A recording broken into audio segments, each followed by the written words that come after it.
एक बार फिर से स्वागत है आप सभी का हमारे YouTube channel DSEL Sidhi for English में।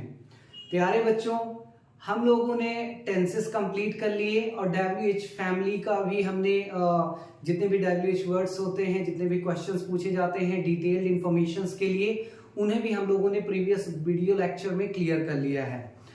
अब हम शुरू करने जा रहे हैं बच्चों वॉइस। आज से स्टार्ट होगा वॉइस। सबसे पहले अभी हमने टेंसेस सीखे हैं, तो वॉइस हम टेंसेस के सीखेंगे, उसके बाद मॉडल वर्ब्स पे आएंगे और धीरे धीरे हम लोग सारे रूल्स को लर्न करेंगे। तो चलिए शुरू करते हैं वॉइस। सबसे पहले जानते हैं वॉइस है क्या।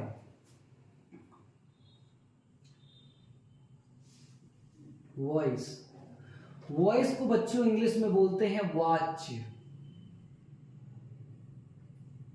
हिंदी में इसे बोलते हैं वॉच। इंग्लिश में होता है वॉइस और हिंदी में इसे बोलते हैं वॉच। क्या कहते हैं, कोई पूछ ले डेफिनेशन क्या होती है, तो आप डेफिनेशन दे दीजिएगा।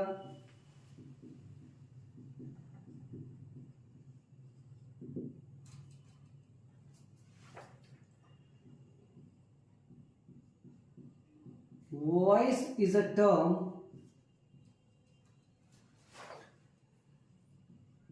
used to denote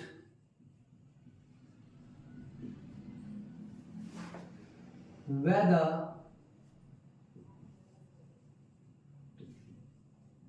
the doer is acting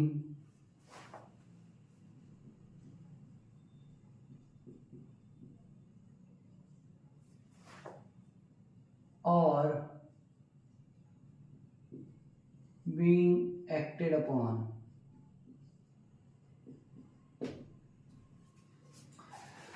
Voice is a term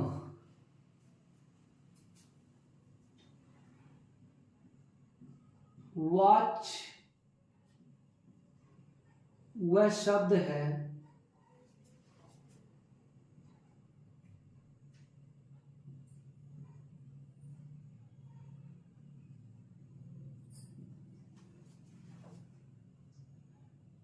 जो उपयोग किया जाता है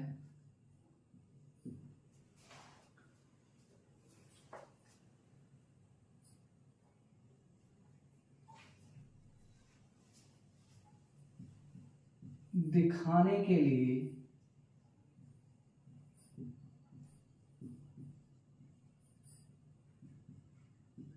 कि कर्ता काम कर रहा है या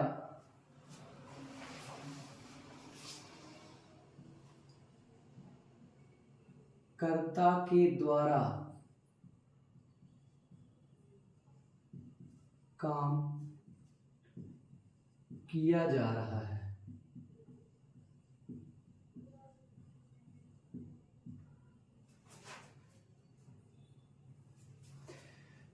voice is a term watch वह शब्द है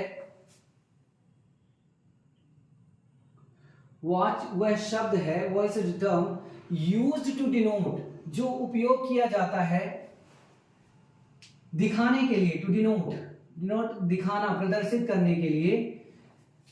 whether the doer is acting कि कर्ता काम कर रहा है, डूअर इज एक्टिंग, और बीइंग एक्टेड अपॉन या डूअर के द्वारा काम किया जा रहा है, और बीइंग एक्टेड अपॉन या डूअर के द्वारा काम किया जा रहा है।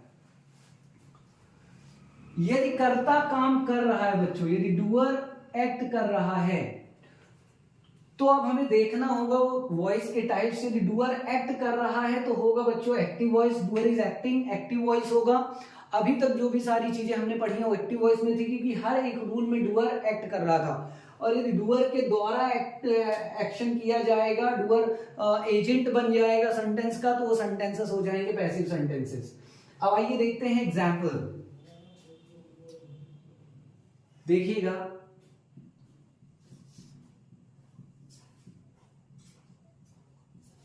He speaks English. He speaks English, वह इंग्लिश बोलता है, ही स्पीक्स इंग्लिश। यहां जो डूअर है वह इंग्लिश बोलने का काम वही कर रहा है, right. He speaks English, doer he action कर रहा है। तो यहां जो वॉइस होगा, ये जो वॉइस होगा वर्ब का, वो जो वर्ब का वॉइस होगा ये कहलाएगा एक्टिव वॉइस।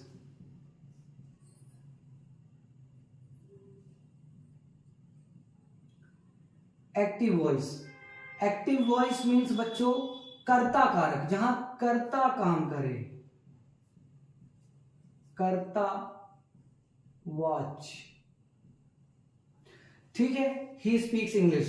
अब यहां देखिएगा,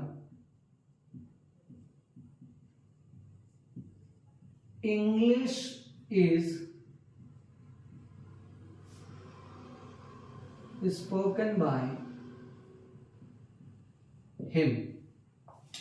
अब यहां देखिए, जो यहां ये कर्म था, ऑब्जेक्ट था, राइट।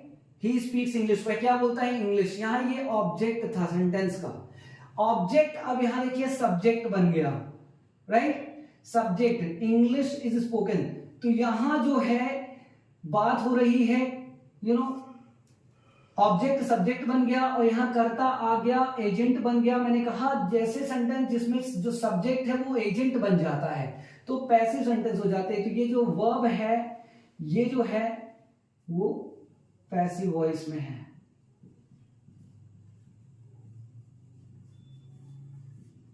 पैसिव वॉइस मीन्स होगा बच्चों कर्मवाच। अब ये कर्तावाच और कर्मवाच क्या होते हैं बच्चों? एक्टिव मीन्स जहां कर्ता को प्रधानता दी जाती है, इंपॉर्टेंस दिया जाता है कि कर्ता काम कर रहा है, हाईलाइट किया जाता है उसे। और पैसिव में क्या होता है बच्चों? कर्म को प्रधानता दी जाती है। जैसे इंग्लिश, यहां कर्म था, उसे हम प्रधानता दे रहे हैं, हाईलाइट कर रहे हैं। अब हमारा क्वेश्चन भी हो सकता है कि हम इंग्लिश बोल सकते हैं एक्टिव वॉइस की हेल्प से, तो पैसिव वॉइस क्यों जरूरत है? तो बस यही बच्चों, कई बार जो कर्म होता है वो कर्ता से ज्यादा महत्वपूर्ण होता है, तो हम उसे हाईलाइट करने के लिए ही यूज करते हैं पैसिव वॉइस का। तो कर्म जो है वो हाईलाइट हो जाता है, जो ऑब्जेक्ट है वो हाईलाइट हो जाता है। तो कोई भी पूछे आपसे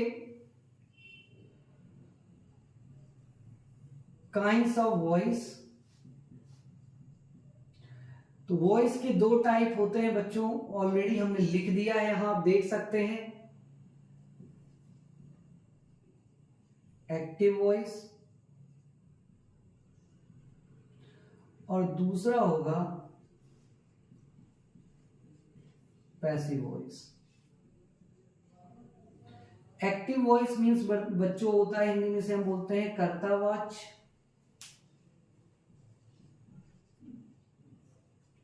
और पैसिव का मतलब होता है कर्मवाच।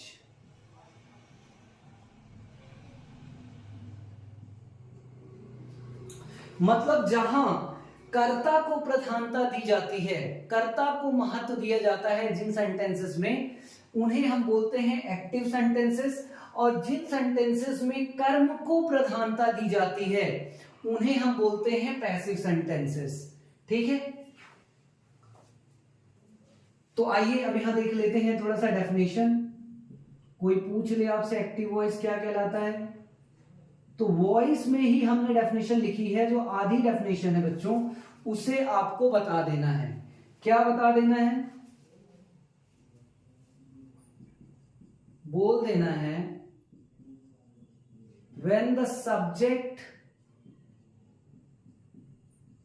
of a sentence,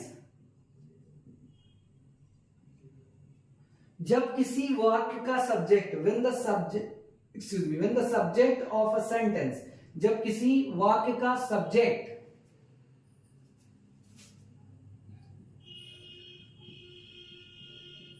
is the doer of the sentence,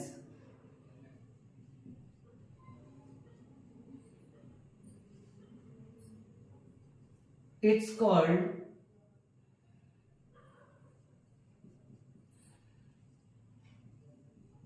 active voice. तो यहां मैंने बच्चों लिखा है when the subject of a sentence, जब किसी वाक्य का subject is the doer, doer means होता है कर्ता, डूअर मीन्स होता है कर्ता, ठीक है।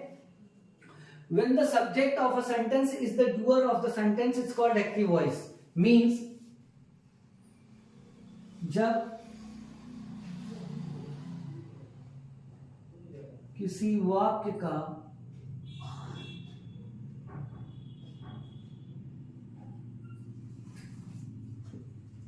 सब्जेक्ट उस वाक्य का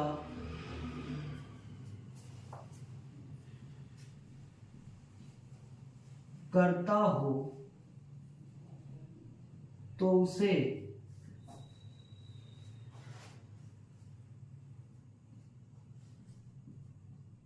कर्तावाच्य कहा जाता है।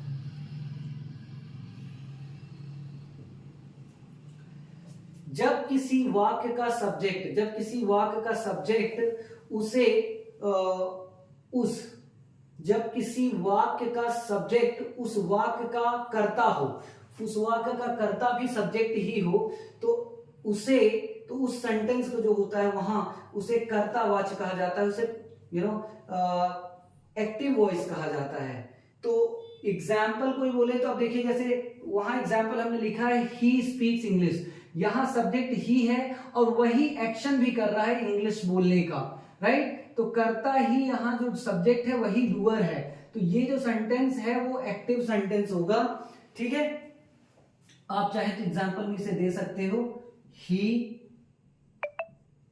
स्पीक्स इंग्लिश, ये ऐसा सेंटेंस हो जाएगा बच्चों, ही स्पीक्स इंग्लिश, क्योंकि यहां सब्जेक्ट जो है वो ही है और सब्जेक्ट ही डूअर है, करता है इस सेंटेंस का। तो ये जो सेंटेंस है बच्चों, कोई पूछे कौन सा सेंटेंस है ये, तो आप इसे बोलेंगे कि ये एक्टिव सेंटेंस है, ठीक है। अब यहां देख लेते हैं बच्चों पैसिव वॉइस। पैसिव वॉइस क्या कहलाता है वो यहां हम देख लेते हैं।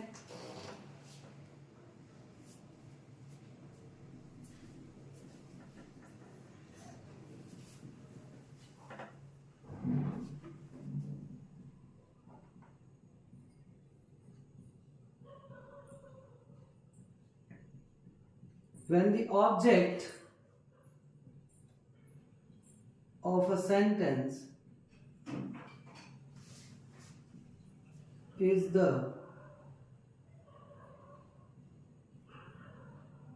doer of a sentence,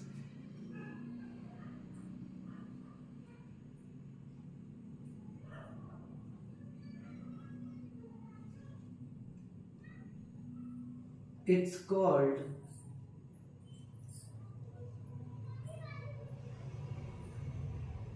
passive voice. It's called passive voice.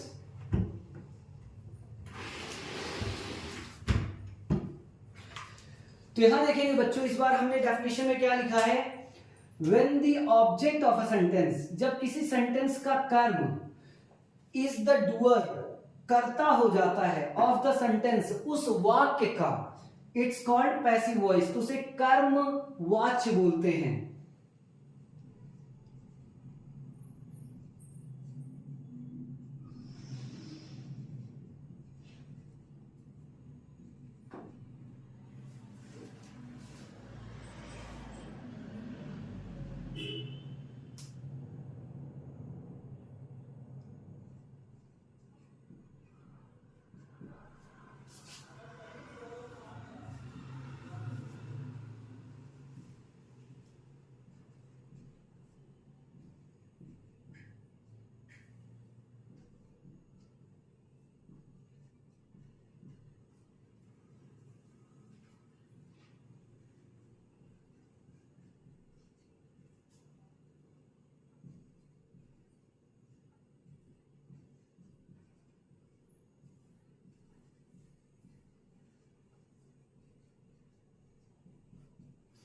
तो यहां लिखा है बच्चों जब किसी वाक्य का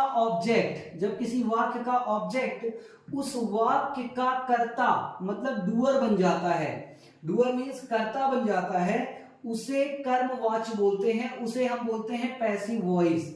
मतलब जब किसी वाक्य का ऑब्जेक्ट, जैसे देखिए एग्जाम्पल में हमने यहां दिया था, he speaks English, what does he speak, वह क्या बोलता है, इंग्लिश। तो इंग्लिश ऑब्जेक्ट था, लेकिन यहां आप देखेंगे तो इंग्लिश जो है वो सब्जेक्ट बन गया है, डूअर बन गया है। English is spoken by him, English के बाद हेल्पिंग वर्ब यूज कर रहे हैं तो ये डूअर बन गया, राइट। तो ऑब्जेक्ट जब डूअर बन जाता है तो उसे हम बोलते हैं पैसिव वॉइस, कर्म वाक्य, वॉच बच्चों, I am sorry.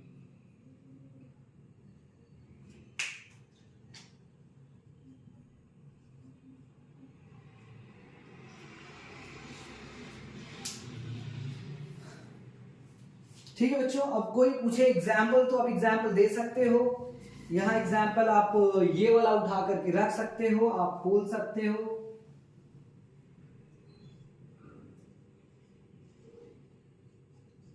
English is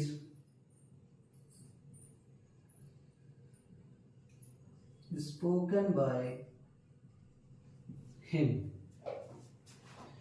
English is spoken by him. आप यहां देखेंगे जो इंग्लिश था वो ऑब्जेक्ट था, लेकिन यहां क्या है, सब्जेक्ट बन गया है, डूअर बन गया है। जो ऑब्जेक्ट सेंटेंस का डूअर बन जाए बच्चों, कर्म जो है वो ऑब्जेक्ट कर्ता बन जाए, कर्ता की तरह काम करे, कर्म को प्रधानता जब दी जाती है, कर्ता को प्रधानता नहीं दी जाती, तो ऐसा जो वाक्य बनता है वो कहलाता है पैसिव वॉइस, उसे हम बोलते हैं पैसिव सेंटेंस। ठीक है, तो English is spoken by him, ये जो सेंटेंस है वो पैसिव वॉइस का सेंटेंस है, क्योंकि यहां जो कर्म है इंग्लिश उसको प्रधानता दी गई है। और इस वाले वाक्य में आप देखोगे तो यहां जो सब्जेक्ट है ही, वही काम कर रहा है, उसको प्रधानता दी गई है। तो जैसे ऐसे सेंटेंस है जहां सब्जेक्ट का मीन्स सब्जेक्ट को ही प्रधानता दी जाती है, कर्ता को प्रधानता दी जाती है, वो कहलाते हैं एक्टिव सेंटेंसेस, एक्टिव वॉइस। और जहां कर्म को प्रधानता दी जाती है वो कहलाते हैं पैसिव वॉइस। तो वॉइस क्या है, वॉइस को हिंदी में बोलते हैं बच्चों वाच्य। और वॉइस की डेफिनेशन क्या होती है, कोई पूछे तो आप बता दीजिएगा। Voice is a term, voice एक शब्द है, voice is a term, voice वह शब्द है, वॉइस एक शब्द है, ठीक है, वॉच वह शब्द है जो उपयोग किया जाता है। Voice is a term used to denote, जो उपयोग किया जाता है, राइट, यूज्ड टू डिनोट, दिखाने के लिए। क्या दिखाने के लिए, यहां क्या दिखाने के लिए बच्चों, कि whether the doer is acting, कि कर्ता काम कर रहा है, कर्ता काम कर रहा है। ये देखिए यहां कर्ता है जो, ये ही यहां यही काम कर रहा है, तो ये क्या लगेगा, whether doer is acting, acting कर रहा है बच्चों तो एक्टिव वॉइस होगा। और being acted upon, उसके द्वारा काम किया जा रहा है, मतलब कर्म को प्रधानता दी जाएगी, एक्टेड अपॉन, तो वो कहलाएगा पैसिव वॉइस। तो आप इतनी भी डेफिनेशन बता सकते हो एक्टिव और पैसिव की। When the doer is acting it's called active, when the doer is being acted upon its called passive. समझ में आ रहा है? फिर उसके बाद बच्चों देखिए काइंड्स ऑफ वॉइस, तो दो आपको मैंने ऑलरेडी बता दिया, एक्टिव वॉइस, पैसिव वॉइस, कर्तावाच्य, कर्मवाच्य। एक्टिव वॉइस कोई पूछ ले क्या कहलाता है, तो यहां हमने डेफिनेशन भी लिख दी है एक्टिव वॉइस, राइट, और हिंदी भी उसका बता दिया है। When the subject of a sentence is the doer of the sentence, जब सेंटेंस का सब्जेक्ट ही उसका डूअर होता है, मींस कर्ता होता है, वही कर्म करता है इटसेल्फ, तो कहलाता है एक्टिव वॉइस, राइट। और when the object of a sentence, जब किसी सेंटेंस का object is the doer of the sentence, उस सेंटेंस का कर्ता हो जाए, तो इट्स कॉल्ड पैसिव वॉइस, तो पैसिव वॉइस कहलाता है। ये उसकी हिंदी में डेफिनेशन है, आप इसका स्क्रीनशॉट ले सकते हैं बच्चों।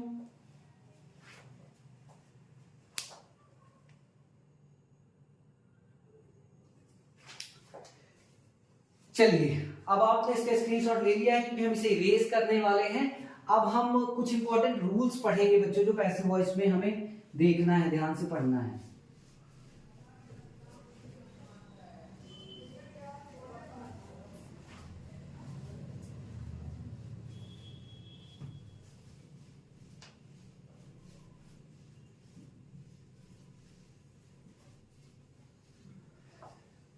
तो हम लोग पढ़ रहे हैं बच्चों वॉइस। अब देखिए बच्चों, जो भी सारी चीजें हमने यहां तक पढ़ी हैं, तो वो सारे चीजें थी एक्टिव वॉइस में। अब आगे जो हम चीजें पढ़ेंगे वो होंगी पैसिव वॉइस में, मतलब कर्म को हम प्रधानता देंगे। कोई आपसे पूछ ले एक्टिव वॉइस से जब काम चल रहा है, हम इंग्लिश बोल सकते हैं, तो फिर पैसिव वॉइस की जरूरत क्यों पड़ती है? तो आप उन्हें बता दीजिएगा कि जहां ऑब्जेक्ट सब्जेक्ट से ज्यादा ऑब्जेक्ट की इंपॉर्टेंस हो, महत्व हो, तो हाईलाइट करने के लिए ऑब्जेक्ट को हम पैसिव वॉइस का यूज करते हैं। ठीक है, ऑब्जेक्ट को हम हाईलाइट कर देते हैं। या एक चीज ये भी आप बता सकते हो, जहां ये तो आपको पता हो कि कर्म हुआ, लेकिन किसने किया ये क्लियर ना हो, तो ऐसे में भी हमें पैसिव वॉइस की जरूरत पड़ती है, क्योंकि कर्म तो हुआ है तो उसे हमें बताना है, राइट। अब जैसे हम बोलते हैं इंग्लिश वॉज स्पोकन, इंग्लिश बोली गई, लेकिन ये नहीं पता कि किसने बोला था, बस ये काम किया गया, इंग्लिश वॉज स्पोकन, उसे हम पैसिव में बना देते हैं। ठीक है, तो इन दो रीजंस को आप बताइएगा। कोई भी पूछे पैसिव वॉइस की कब और क्यों हमें जरूरत पड़ती है, तो आप बता दीजिएगा कि जहां ऑब्जेक्ट जो है, कर्म जो है, सब्जेक्ट से ज्यादा इंपॉर्टेंस रखता है तो उसे हाईलाइट करने के लिए हम इसका यूज करते हैं। या फिर जहां कर्म हुआ है उसके बारे में पता हो लेकिन कर्ता ना पता हो कि कर्म किया किसने है, तो वहां हमें पैसिव वॉइस की जरूरत पड़ती है। अब हम देखने जा रहे हैं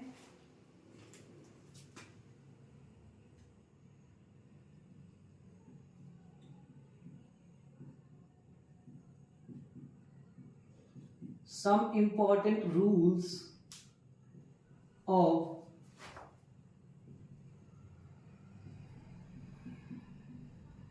passive voice।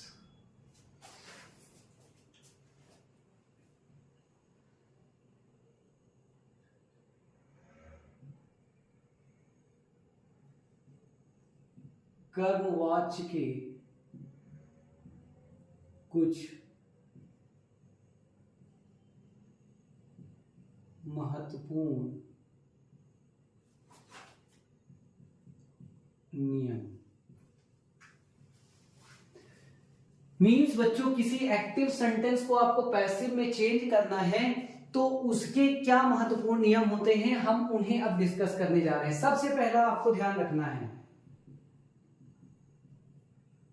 we always use past participle।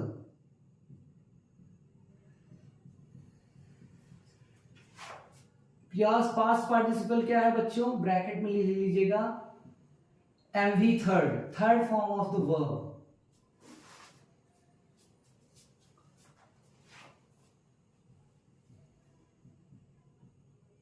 हम हमेशा मेन वर्ब की थर्ड फॉर्म का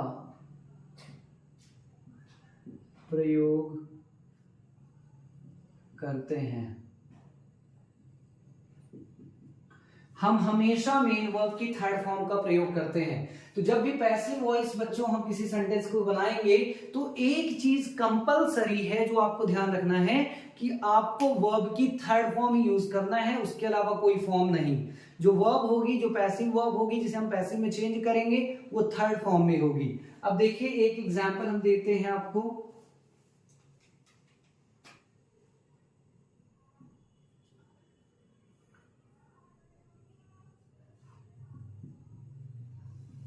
He is scolded, beaten and tortured। He is scolded, beaten and tortured। उसे डांटा जाता है, पीटा जाता है और टॉर्चर किया जाता है, प्रताड़ित किया जाता है। तो यहां देखिए बच्चों, जो स्कोल्डेड है ये वर्ब की कौन सी फॉर्म है, थर्ड फॉर्म है। बीटन है वो वर्ब की कौन सी फॉर्म है, थर्ड फॉर्म है। टॉर्चर्ड है वो वर्ब की कौन सी फॉर्म है, थर्ड फॉर्म है। MV third, MV third, MV third. तो आप देखेंगे पैसिव वॉइस में वर्ब की केवल एक ही फॉर्म यूज की जाती है, वो है थर्ड। सेकंड,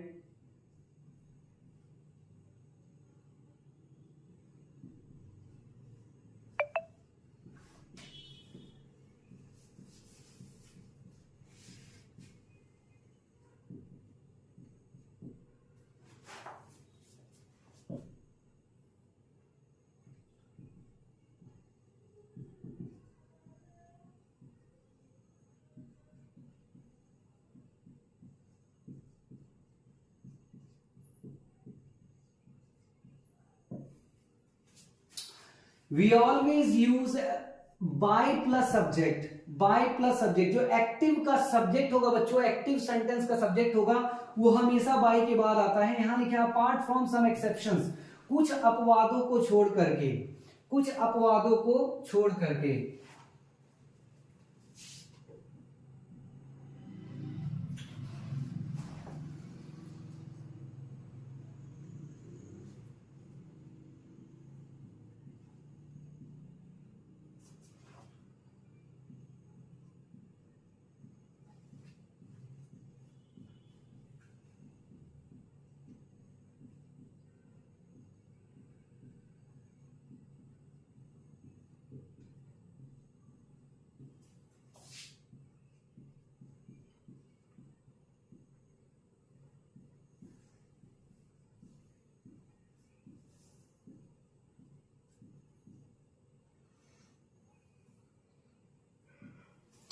तो यहां देखेंगे बच्चों, हम हमेशा बाई प्लस सब्जेक्ट का उपयोग करते हैं कुछ अपवादों को छोड़ करके, ठीक है। और वो अपवाद कौन से हैं, जब हम पैसिव वॉइस आपको पढ़ाना शुरू करेंगे तो हम जरूर उनको बताएंगे कहां हम बाय का यूज नहीं करते हैं सब्जेक्ट के बाद और सब्जेक्ट के पहले और कोई और प्रेपोजिशन आती है। लेकिन फिलहाल आपको ध्यान रखना है कि जो ज्यादातर सेंटेंसेस होंगे उसमें बाय ही आएगा। जैसे एग्जाम्पल आप देखें,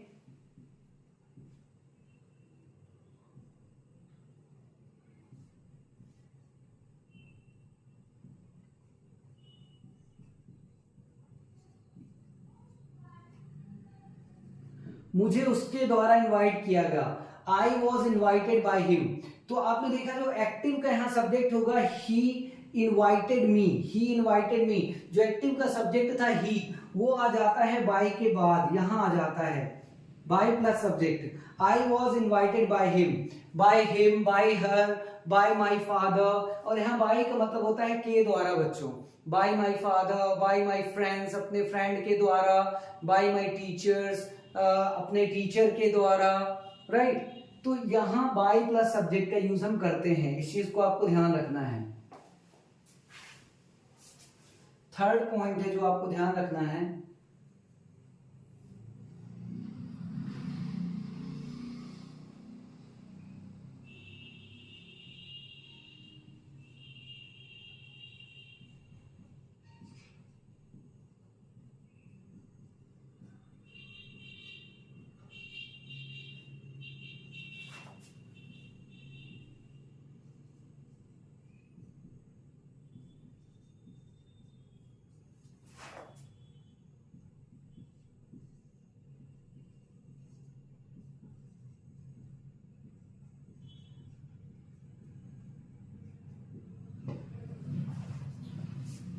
वी यूज हु whom, किसे किसको और what क्या, टू फाइंड सब्जेक्ट। बच्चों यदि हमें यह देखना है कि सेंटेंस पैसिव वॉइस में बनेगा या सब्जेक्ट क्या होगा पैसिव वॉइस का, तो हु whom या what से आप हिंदी सेंटेंस में प्रश्न कर लीजिए और जो भी आंसर मिलेगा आप उसे सबसे शुरू में रख करके उसके हिसाब से हेल्पिंग वर्ब लगा देंगे, ठीक है।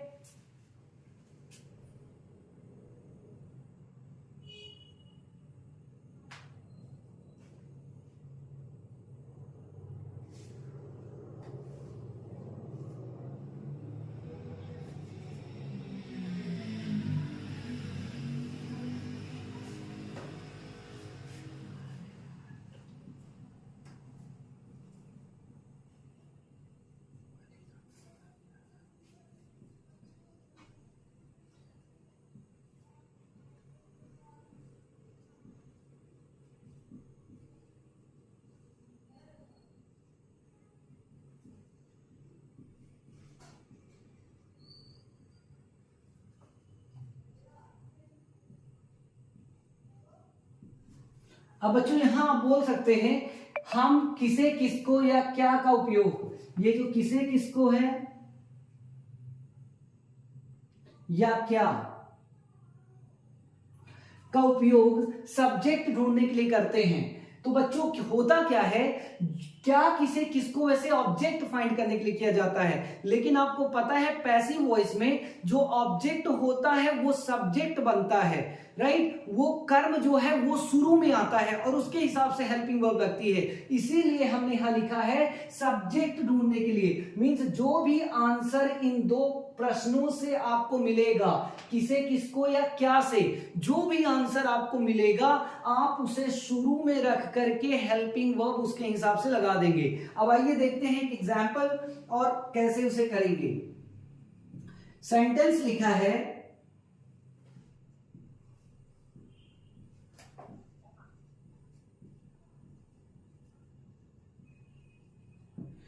He is buying a car. He is buying a car. वह कार खरीद रहा है।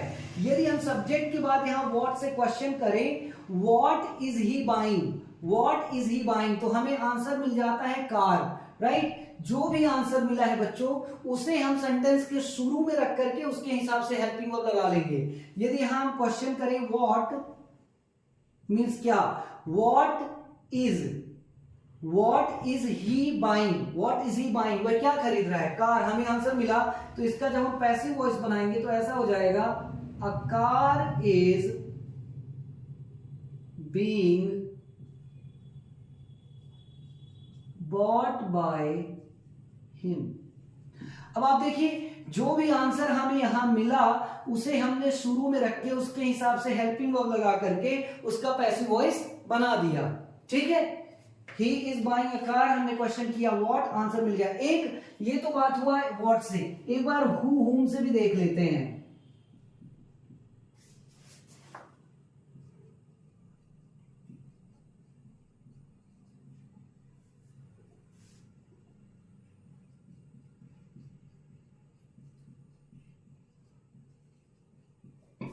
यहां सेंटेंस देखिए बच्चों लिखा है ही हैज सेलेक्टेड मी, उसने मुझे चयनित कर लिया है। ही हैज सेलेक्टेड मी, उसने मुझे चयनित कर लिया है।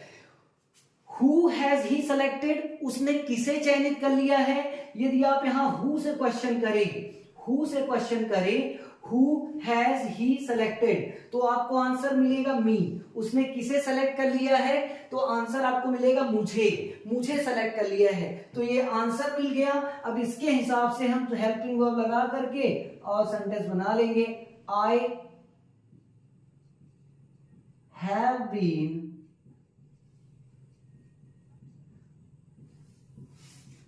selected by him. I have been selected by him. I have been selected by him. इस तरह से हो जाएगा बच्चों। तो इसीलिए हमने यहां लिखा है सब्जेक्ट के लिए, ताकि आपको ध्यान में रहे जो भी आंसर हमें हु, हुम या व्हाट से क्वेश्चन करने पे मिलेगा उसे हमें सीधे शुरू में रखना है, राइट, इस तरह से या इस तरह से, और उसके हिसाब से हेल्पिंग वर्ब लगा करके उसे हमें पैसिव वॉइस में चेंज कर लेना है। समझ में आ रहा है कृष्णा एंड शिवादु? Are you getting guys? आपको भी समझ में आ रहा होगा। आप इसका स्क्रीनशॉट ले लीजिए। अच्छा, अगला पॉइंट हम यहां बता देते हैं, नंबर 4। ध्यान दीजिएगा, नंबर 4 यहां हम बता देते हैं।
यहां मैंने लिखा है बच्चों 4th नंबर कंडीशन में, all the perfect continuous tenses and future continuous tense. जितने भी परफेक्ट कॉन्टिन्यूअस टेंसेस हैं, कौन से परफेक्ट कॉन्टिन्यूअस टेंसेस होते हैं बच्चों? जिसमें सिंस, फॉर, फ्रॉम लगता है, राइट, वो, और फ्यूचर कॉन्टिन्यूअस टेंस जो जिसमें रहा होगा, रही होगी आता है, टाइम नहीं आता, उनका पैसिव वॉइस हम लोग चेंज नहीं करते हैं। इसका ना चेंज करने का कोई रीजन आपसे पूछे तो आप बता दीजिएगा। इसमें होता क्या है बच्चों, जो वर्ब होती है जो पैसिव में जिसकी हेल्प से हम चेंज करते हैं वो पैसिव वर्ब ऑलरेडी वहां होती है, राइट। इस वजह से हम उसका पैसिव वॉइस नहीं चेंज करते हैं और वहां हम लिख देते हैं नो चेंज। यदि आप करना चाहें तो आप इसे चेंज कर सकते हैं, ऐसा नहीं कि बिल्कुल नहीं होगा, कर सकते हैं, बट ऐसा उसका यूज रेयर माना जाता है। कभी कभार उसका यूज ऐसे होता है, बट उसे ग्रामेटिकली एक्सेप्ट नहीं किया जाता। रीजन क्या है बच्चों कि ऑलरेडी वर्ब वहां पैसिव वर्ब होती है, राइट। एंड कहीं भी ग्रामर में आपको पढ़ेंगे, आप रीड करेंगे तो आपको वहां पढ़ने के लिए नहीं मिलेगा। फॉर एग्जाम्पल आप देखिएगा, एक सेंटेंस लेते हैं, he will be speaking the topic. अब होता क्या है बच्चों, हम वर्ब बी की हेल्प से ही पैसिव वॉइस बनाते हैं। अब यहां ऑलरेडी जो बी वर्ब है वो ऑलरेडी है जो पैसिव जिसकी हेल्प से हम बनाते हैं, राइट। अब इसका हम यदि पैसिव वॉइस बनाते हैं तो हमें एक और बी वर्ब लानी होगी, राइट, जिसकी हेल्प से हम पैसिव वॉइस बनाएंगे। तो होगा क्या, ये सुनने में भी ऑकवर्ड लगता है और ग्रामेटिकली ये करेक्ट नहीं होता। ये लेकिन आप करना चाहें तो आजकल की जो मॉडर्न इंग्लिश है उसमें लोग इसे कर देते हैं, बोल देते हैं, बट इतना एक्सेप्टेबल नहीं है। देखिए इसका जैसे यदि आपको पैसिव करना है तो आप कर सकते हो। अब ऑब्जेक्ट तो है, he will be speaking the topic, what will he be speaking the topic, answer हमें मिल गया। तो द टॉपिक यहां आ जाएगा, ये ऐसा हो जाएगा, द टॉपिक विल बी। अब एक और बी लगाना होगा, उसमें आईएनजी हमें लगाना होगा, being. The topic will be being spoken by him. ऐसा बोल सकते हैं, लेकिन ये बच्चों है रेयर। बहुत कम आपको बोलने और सुनने को, पढ़ने को ये मिलेगा।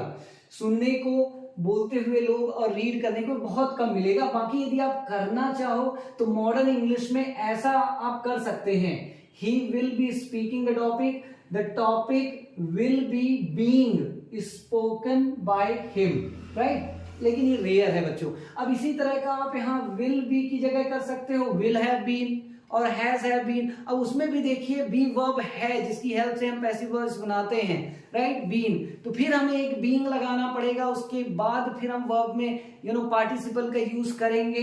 इस वजह से इसका यूज ग्रामेटिकली सही नहीं होता है, रेयर होता है, ठीक है। तो ये 4 पॉइंट्स मैंने अभी आपको बताए हैं बच्चों। पहला पॉइंट हमने बताया है we always use past participle, मतलब थर्ड फॉर्म वर्ब की यूज करते हैं, वो हमने आपको करके दिखाया। We always use by plus subject, मतलब जो एक्टिव वॉइस का सब्जेक्ट होगा वो आ जाएगा बाय के बाद, ठीक है, वो हमने आपको करके दिखाया। यहाँ I was invited by him, इसका एक्टिव यदि आप बनाओगे तो होगा he invited me। तो he जो डूअर था वो आ गया by के बाद, राइट। यदि आप इसका एक्टिव देखेंगे तो इसका एक्टिव ऐसा होगा he invited me, ठीक है। तो यहां देखिए ये he है, ये तो सब्जेक्ट है, राइट। तो ये आ जाता है by के बाद, he invited me, I was invited by him।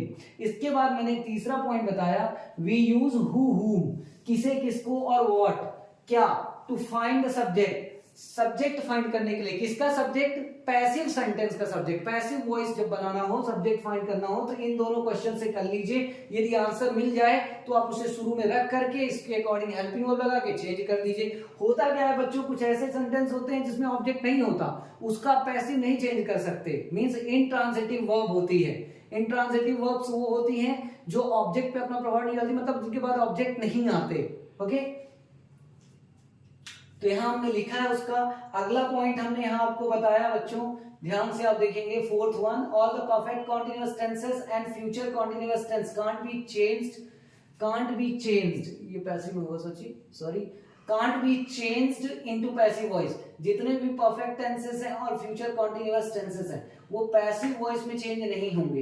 Example ये हमने आपके सामने दिया है, इसका यूज यदि आप कर देते हैं, मॉडर्न इंग्लिश में ऐसा लोग बोल देते हैं कुछ रेयर, लेकिन इसका यूज होता है रेयर बच्चों, बहुत कम इसे, मतलब ग्रामेटिकल तो एक्सेप्ट किया ही नहीं जाता, बट स्पोकन में रेयर यूज है इसका, लोग ऐसे कर लेते हैं। इसका भी स्क्रीनशॉट ले लीजिए।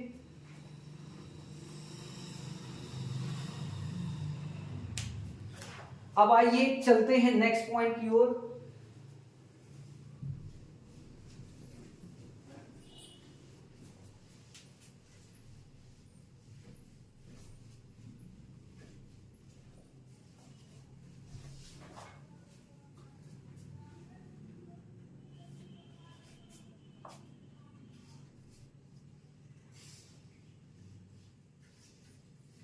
अगला देखते हैं बच्चों, फोर्थ हो गया, फिफ्थ वन हम देखते हैं। फिफ्थ वन क्या होता है?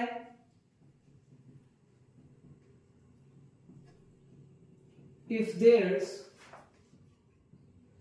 No object in a sentence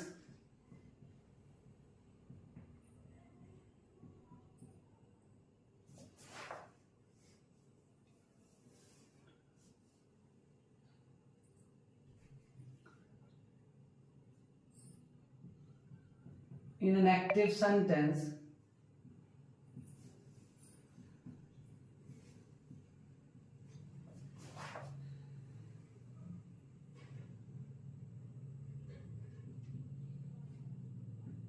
the sentence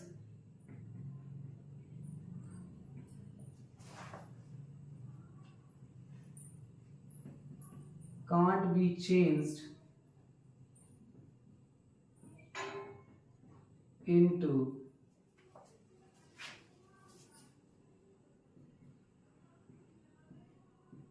passive voice।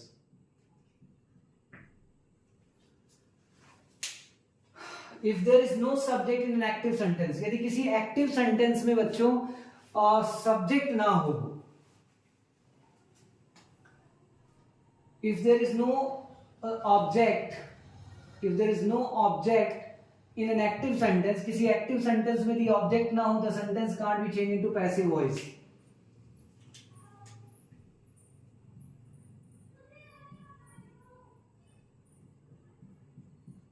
except for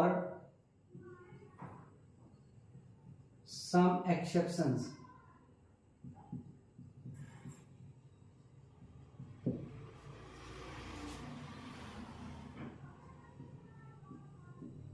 यदि किसी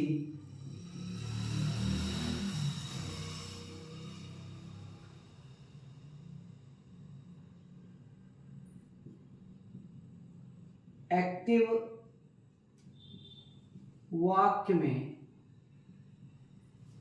यहां एक्टिव की जगह बच्चों असेंटेंस ही लिख लें, यदि किसी वाक्य में, क्योंकि हम एक्टिव को ही पैसिव में चेंज करते हैं, दो ही टाइप है तो इतना लिख सकते हैं, if there is no object in a sentence, in a sentence, यदि किसी वाक्य में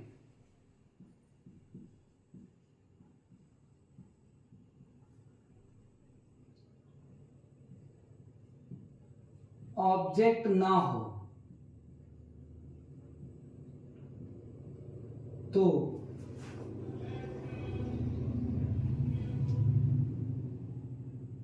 वह वाक्य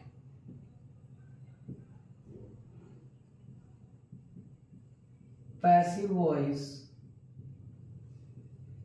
में नहीं बदला जा सकता है।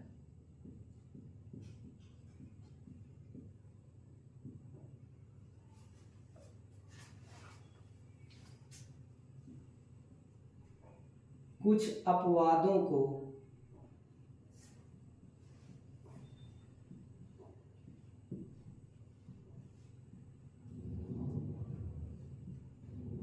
छोड़ करके।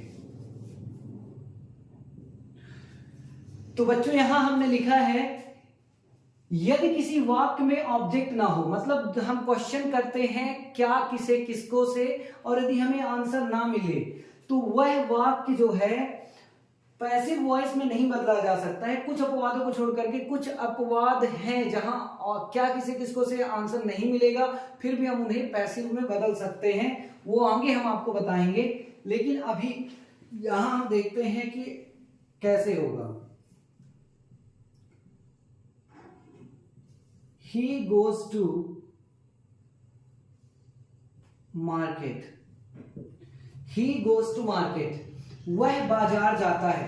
यदि हम पहला क्वेश्चन करते हैं वह क्या जाता है, क्या जाता है, तो हमें आंसर नहीं मिलता। What does he go, no answer. वह किसे किसको जाता है, whom does he go, नहीं मिलता आंसर, राइट। तो इस जो सेंटेंस है इसमें कोई ऑब्जेक्ट नहीं है, तो कोई बोले वॉइस चेंज करने के लिए तो आप यहां लिख देंगे नो चेंज।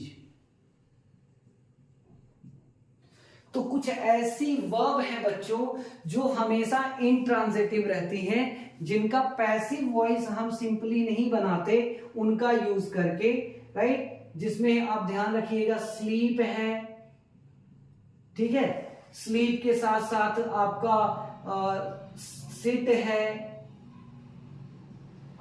स्टैंड है,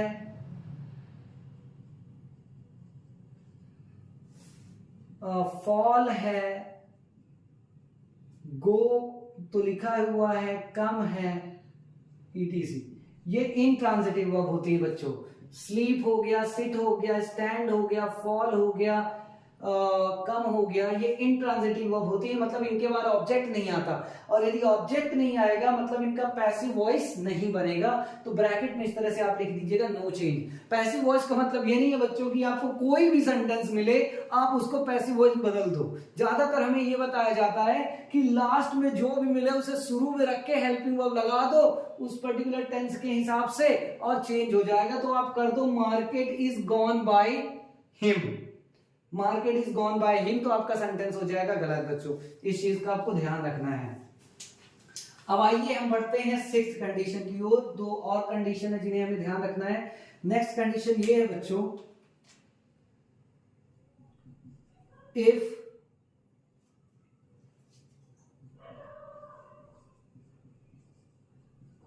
indefinite pronouns, if indefinite pronouns such as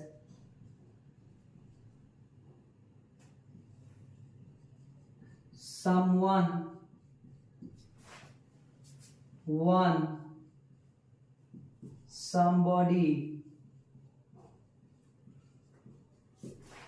anyone,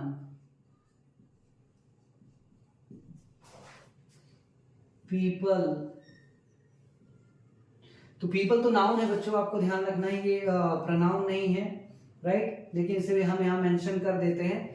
आप चाहे तो इनको प्रनाउन इसको अलग कर सकते हैं। पीपल,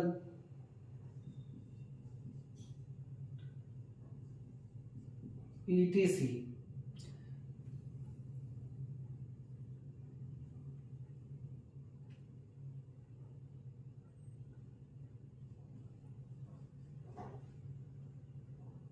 come,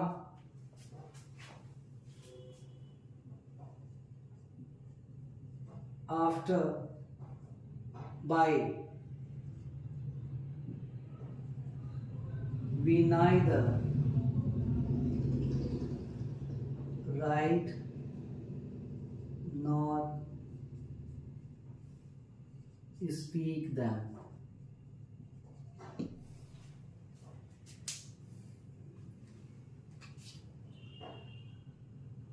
यदि इंडेफिनिट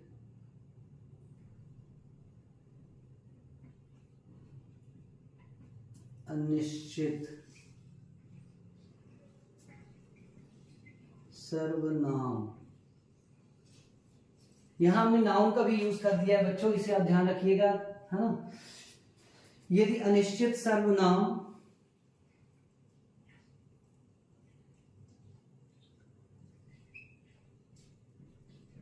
जैसे कि ये है indefinite pronoun, someone, one, somebody, anyone, और पीपल जो है वो नाउन है।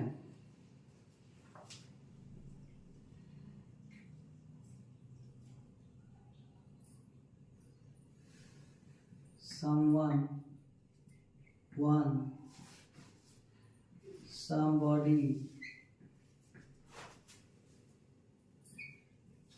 anyone,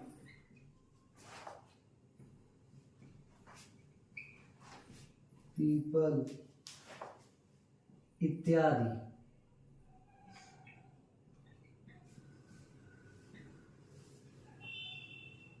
इत्यादि।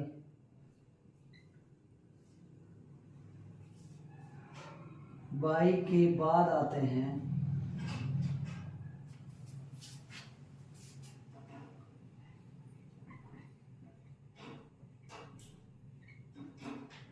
तो हम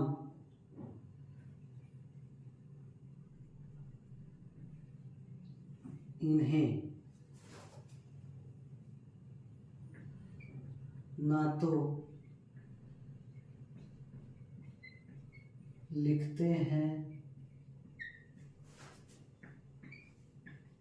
और ना ही बोलते हैं। तो बच्चों यहां हमने क्या लिखा है, यदि अनिश्चित सर्वनाम, यदि अनिश्चित सर्वनाम जैसे कि someone, one, somebody, anybody, people, यहां जो है बच्चों वो नाउन है, आपको ध्यान रखना है, बट ये भी इसमें आ जाता है पीपल इत्यादि, बाई के बाद आते हैं, बाई के बाद ये यदि आते हैं तो हम इन्हें ना तो लिखते हैं और ना ही बोलते हैं। अब कोई पूछे क्यों, क्यों नहीं लिखते हैं या क्यों नहीं बोलते हैं, तो आप उन्हें सिंपल सी बात ये बता दीजिएगा कि इंडेफिनिट प्रोनाउन या ऐसी नाउन जिनको बोलने से भी ना पता चले कि काम किसने किया है, बस पता चले कि काम हुआ है, ये ना पता चले काम किसने किया है, तो ऐसे प्रोनाउन को या नाउन को लिखने का क्या मतलब है, बस एक्शन हुआ है, ये तो पैसिव वॉइस इसके लिए ही तो यूज होता है, पैसिव वॉइस इसी के लिए तो यूज होता है कि बस एक्शन हुआ है, लेकिन किसने किया यदि कंफर्म ना हो तो फिर कोई मतलब नहीं है इसे बोलने का। अब आइए इसका एग्जाम्पल देख लेते हैं, जैसे कि यहां एक एग्जाम्पल दें,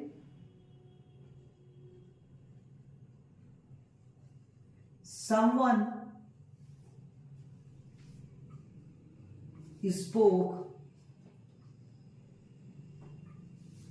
हिंदी, someone spoke हिंदी, यहां जो someone है इंडेफिनिट प्रोनाउन है, someone spoke हिंदी। अब इसका वॉइस चेंज करना है हमें, ये पास्ट इंडेफिनिट का सेंटेंस है, स्पोक आ गया, स्पीक का सेकंड फॉर्म, तो ये एक्टिव में है।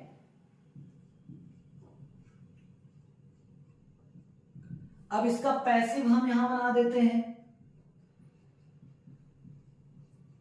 तो यदि पैसिव बनाते समय हम ऐसा बोल दे बच्चों, हिंदी को हम यहां शुरू में रखेंगे, व्हाट डिड समवन स्पीक, तो आ जाएगा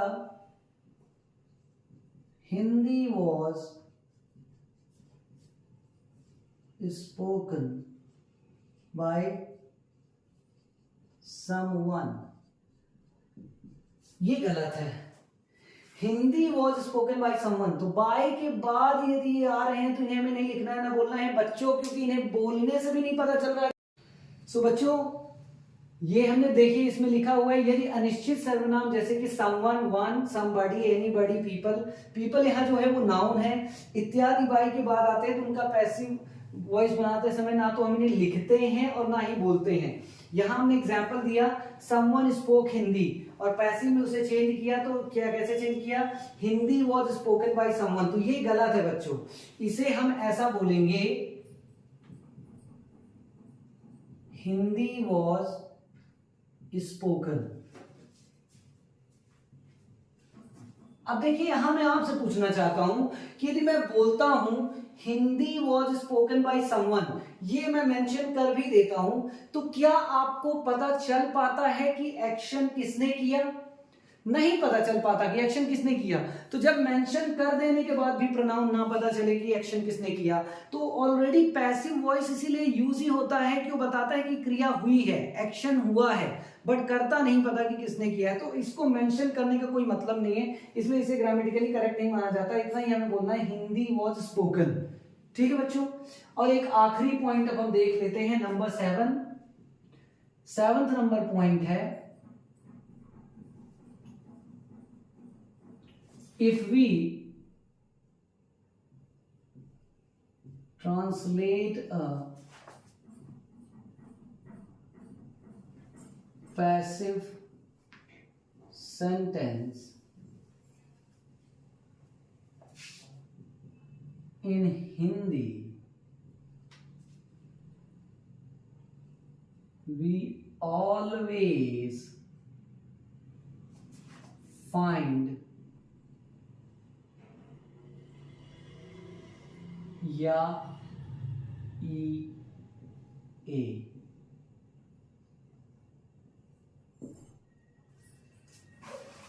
जब हम किसी पैसिव सेंटेंस को बच्चों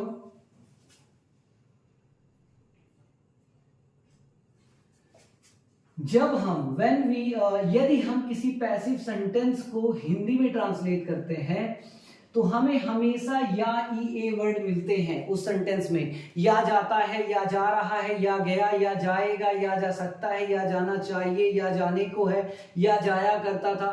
किसी भी सेंटेंस को यदि हम पैसिव में है उसे ट्रांसलेट करेंगे तो उसका मीनिंग यही निकलेगा। अब जैसे यहां देखिए एक सेंटेंस है, हिंदी वॉज स्पोकन। यदि हम इसे ट्रांसलेट करें, हाँ सेंटेंस है Hindi was spoken,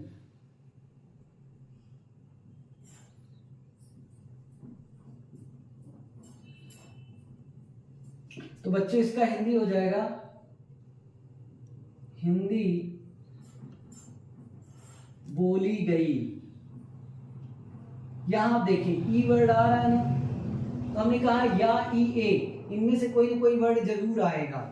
Hindi was spoken, Hindi बोली गई, राइट, तो ई वर्ड आ रहा है। तो किसी भी पैसिव सेंटेंस को यदि आपको देखना हो कि ये पैसिव वॉइस में है कि नहीं, आप उसे हिंदी में ट्रांसलेट करिए तो आपको इन तीन वर्ड में से कोई ना कोई एक मिलेगा। या ई ए में से कुछ ना कुछ आपको मिलेगा। या गई, या जाती है, या जाएगी, या जा चुकी होगी, या जाने को है, या जाया करता है, या जा सकता है। आपको ये वर्ड या ई ए में से कुछ ना कुछ यहाँ मिलेगा, उसके बाद ही कुछ मिलेगा, लेकिन ये जरूर मिलेगा। तो बच्चों ये था introduction of tense, introduction of voice आप कह सकते हो इसे। आज हमने वॉइस के बारे में बेसिक जो इंफॉर्मेशन है वो इकट्ठा की, और आई होप कि आपको समझ में आ गया होगा कि वॉइस क्या है, राइट, और वॉइस के टाइप्स कितने होते हैं, वॉइस को उपयोग करने के जो इम्पोर्टेंट रूल्स हैं, नियम हैं, उन वो क्या क्या है, और उनको मैंने एग्जाम्पल के साथ आपको क्लियर किया है, राइट। ये जो 7 पॉइंट्स हैं इन्हें आपको बहुत अच्छे से लर्न कर लेना है। तो पैसिव वॉइस को यूज करते समय आपको कोई दिक्कत नहीं जाएगी यदि आपने ये 7 रूल्स लर्न कर लीजिए। इसका भी स्क्रीनशॉट आप ले लीजिए। तो आई होप कि बच्चों आपको आज का वीडियो बहुत अच्छे से वीडियो लेक्चर समझ में आ गया होगा। कल से हम लोग स्टार्ट करेंगे पैसिव वॉइस लर्न करना। सबसे पहले हम लोग टेंसेस का पैसिव वॉइस लर्न करेंगे और उसे कंप्लीट करने के बाद हम लोग मॉडल वर्ब्स पे आएंगे। Once again thank you so much for being with us. हमारे साथ बने रहने के लिए आपका ढेर सारा शुक्रिया और वीडियो को देखने के लिए आपका ढेर सारा शुक्रिया। Thank you so much.